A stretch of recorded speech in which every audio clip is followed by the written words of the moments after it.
Hello and welcome back to Meat City Gaming. JD here with another episode of Pivot Point here in World of Tanks. And today I am in a standard battle on South Coast, and this is my first battle in the LTTB, the Tier 7 Russian light tank. It's one that I had just unlocked, and thankfully I did have the first upgrade available for free for no experience. I had unlocked it, I guess, through the other tanks I've worked on in the Russian tech tree. So I do have the speed upgrade. But other than that, this tank is stock, and so not that it matters too much. Every version of this tank has an 85mm gun. The stats get a little better as you progress through the tank, but this tank's not really known for the gun. It's a scout, and it has okay front armor for a light tank, but its main job is to play a support role, scout, and then at the end of the game kind of run around the battlefield using its incredible speed and mobility and decent gun to clean up kills and help carry your team to victory.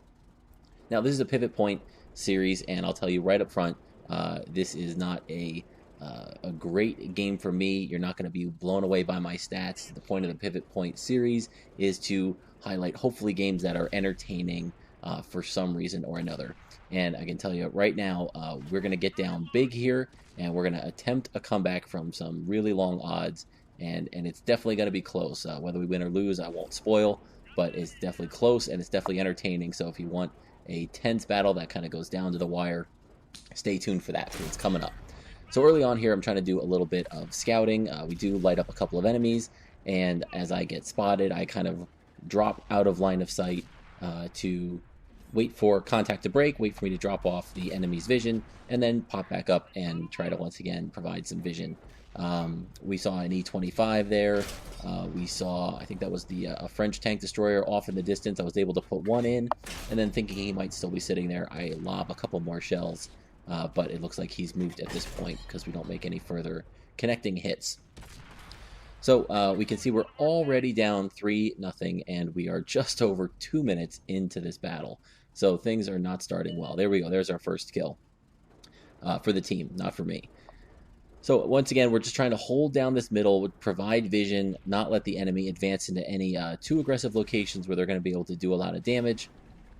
And it looks like that I've done all that I can do here. I've lit up the targets that I can. I get spotted again, so I want to drop down. I'm getting ready to bail on this position, but I don't want to do it while I'm spotted if I can help it, because it'll give enemies downrange a couple of free shots at me. But the scores are getting so bad, I need to get out of there. It is now 6-1 in favor of the enemy in terms of kills in the battle. So I get back a little bit towards my base, break contact, and decide I need to push here. And the only thing I can think to do, the east is completely lost. That's overrun. There's like 6 tanks there. Nothing that I can do in this tank to help there. I see we have a heavy tank, if you look at the minimap, up in A5. He's gone all the way around the back and come into the enemy base from behind and is in a decent position. Now, whether that'll lead to anything at this point is doubtful, with how many enemies are still in the base and how close the enemy are to our base. But I think if I'm going to get anything done, if I'm going to get some damage in and make this game at all salvageable, that's where I need to be. So I start working my way towards that location to support that heavy tank. And on the way, I see, man, there's 3 enemies converging on him, so he's probably in trouble. And at the same time, I see a tank destroyer pop up here. I fire off a shot, not aimed well. I miss the E-25. It puts one into me. I fire back and damage the ammo rack and then pull back. The E-25 has such a rapid rate of fire. It's really not a tank that you want to be messing with. Putting a shot into the ammo rack certainly helps, but again, that tank's going to trade well with me. It doesn't need a lot of penetration to get through me, and it fires very quickly. Thankfully, an ally takes it out, and now we can see the enemy are capping, and the scores are 4-10. We are getting absolutely crushed right now, and I don't blame the enemy. I guess someone told them to get off the cap, or maybe they're just rolling through the cap to continue their advance, and things look like they're going to just sweep down from behind us and destroy the rest of our remaining tanks here in the mid game. So again, I decide to enact my plan from before. I got spotted, I took a hit, and now I decide I'm going to try and go help this Tiger 2 like I was going to do before. And I'm trying to do it in a way that doesn't give these enemies a lot of shots. So you can see there, just where I evacuated, there are now 3 enemy tanks. They flooded down in there, and I'm trying to keep buildings between where they are and where I am. so they can't shoot me as I move to this position. And just for a second there, the scores were 4 friendly tanks alive to 10 enemy tanks alive. Really bad. And now there's just 3 of us left versus 7 enemies, I believe it is, 6 or 7 enemies. And the 2 other allies, they're having a really good game. They have 8 combined kills between them. It's the Tiger II, and that's piloted by 50 hyperspace, and a Jag Panther 2, I believe it is, back defending our base. And the Tiger II, 50 hyperspace, is the MVP of this battle. We're gonna get to see hyperspace put in some real work in this battle with the Tiger II. So what I decided to do is duck into the bush here. I'm gonna start the cap, and I'm thinking the only tank that's really a threat to get back is the ELC AMX, the light tank on the enemy team. And I think if it comes back, it's going to come back down that flank that they dominated, the 0 line. So I get into the bush. Hopefully, I'll get the first spot. Hopefully, he'll be on low health. Maybe I can take him out before I get shot, and I'll be able to continue capping. And maybe I can squeak out a win here by putting pressure on the cap if the enemy forces are all too far to get back and they're in some slow tanks. Then I get spotted, and a moment of panic. I can't figure out, where is this guy? Where is this guy? Oh, behind me. And by the time I'm able to move, I take 2 hits from that Jagdpanzer IV. Poor play there, poor awareness.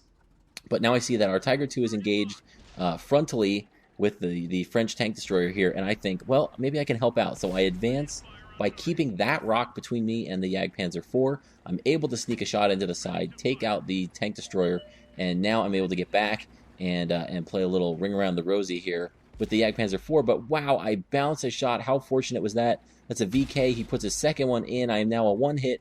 Thankfully, hyperspace in the Tiger II takes him out. Then the Jagdpanzer takes a shot at me, but I pull forward just in time. The shot goes over the rear of my tank, and I am in this thing. And now we've got a 2-on-1 situation, and I cannot take a hit, but hyperspace certainly can. And we're going to try and work together on this turretless tank destroyer and take advantage of him. Now, I really shouldn't be going the same way hyperspace is. We should be splitting, but I saw an opportunity. I saw he was pointed the wrong way. I can beat his hull traverse with my tank. Thankfully, I can use that speed and maneuverability. My shot bounces. Meanwhile, the ELC AMX shows up. Hyperspace takes care of him in 1 shot, and now we have the Jagdpanzer at our mercy. I derp another shot with the auto aim there. I'm able to kind of pin the Jagdpanzer in here, put 1 shot in, and hyperspace finishes it off. And now it's a 2-on-1 in favor of the good guys. Wow, what an intense exchange there. I didn't do a whole lot other than distract the enemies, but I guess that was effective enough to allow hyperspace to do what he was doing and really carry the moment there. So now the only tank left is a T-32, and it's spotted. We know exactly where it is. It's coming into the front of the base. So once again, I decide to park in the cap circle and put pressure on the T-32. Now, I'm watching the health exchange here, and I can see hyperspace is winning, right? I could run down, try to get behind the T-32, and pump some shots into the rear. But as long as I'm here, the T-32 needs to advance. And if it needs to advance, it has to engage unfavorably with our ally in the Tiger II.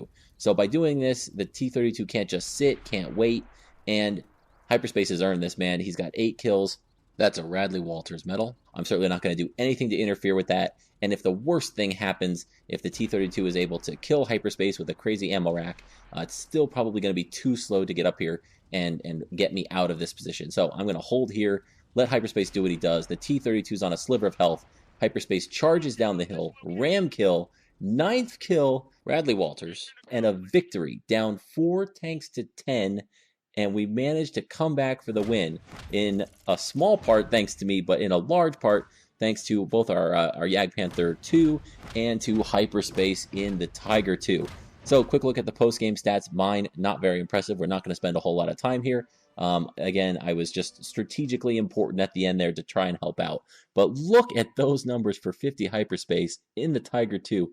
2,246 base XP. I have never been involved in a game where I've seen a statistic better than that. That is crazy. 9 kills, 5,790 damage, 10 epic medals. I can't even imagine what medals hyperspace put away there. I mean, I can name a couple of them, but 10 is crazy. Had to have a steel wall. In addition to all the Top Gun, Bradley Walters, all those high caliber. I mean, just an insane game. And I'm happy that I was able to play my part. If I had died, I don't know if hyperspace would have been able to fight them all off all by himself. But thankfully, I was there to play a little bit of a role, and that amazing game is a win for hyperspace, and one that I'm sure will be remembered for a while on their account. So yeah, I did send a little congratulatory message to him afterwards saying good game. He returned the favor. And so I just thought that was a fantastic result. Really fun game. Really intense, exciting result. I wanted to share it. Hopefully you guys enjoyed that. If you did, please feel free to like the video. Leave that thumbs up. It does help the channel out. Gets the videos a little more notice on searches and whatnot. And if you like that and you want to subscribe for future content, I would certainly appreciate it. Thank you for joining me. See you next time.